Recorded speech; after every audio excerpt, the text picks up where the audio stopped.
Le grand salon d'innovation technologique se tiendra à Paris du 16 au 19 juin prochain. 12 startups congolaises vont prendre part à ce rendez-vous et pour une participation réussie, le ministre en charge du numérique a échangé vendredi avec le représentant de ces startups. Objectif, les conscientiser à relever ce challenge afin d'inciter les opérateurs à investir dans leurs différents projets.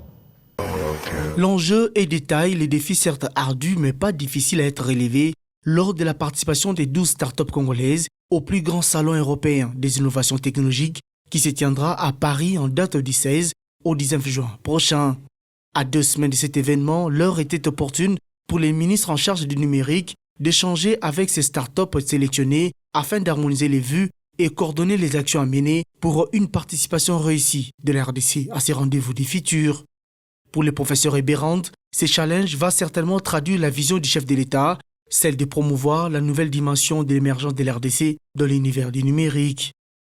Avec un soutien indéfectible du président de la République qui tient à matérialiser dans ces secteurs, ces jeunes Congolais passionnés de la programmation vont se lancer dans cette aventure avec un objectif précis, celui de vendre leurs services et l'image de l'RDC pour inciter bien d'opérateurs à investir dans leurs différents projets. Ils vont devoir, n'est-ce pas, avoir une opportunité qui est très importante, celle d'abord de se faire connaître,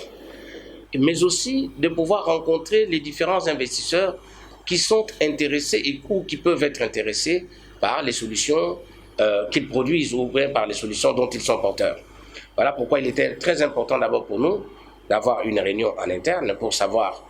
les cibler, les connaître, aller en profondeur pour regarder les dossiers tels qu'il a été suivi par nos services pendant un temps, regarder si ces dossiers-là, à ce niveau-là, il est éligible. Et bien, après avoir fait cette séance de travail technique,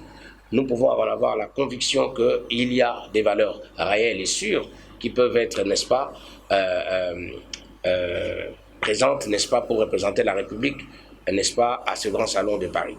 Congo Tech Network, plateforme qui se lance aussi dans la promotion des acteurs de l'écosystème tech congolais, encourage vivement l'avènement des startups au pays en vue de contribuer à l'émergence de l'RDC, de par leurs différents services digitaux. À l'ère de l'éclosion numérique, ces startups congolaises en sont conscientes de leur rôle à jouer pour booster la croissance du pays en tirant profit de ces secteurs du numérique. On fait de notre mieux pour sélectionner la crème de la crème, comme on dit, en termes de start-up des acteurs tech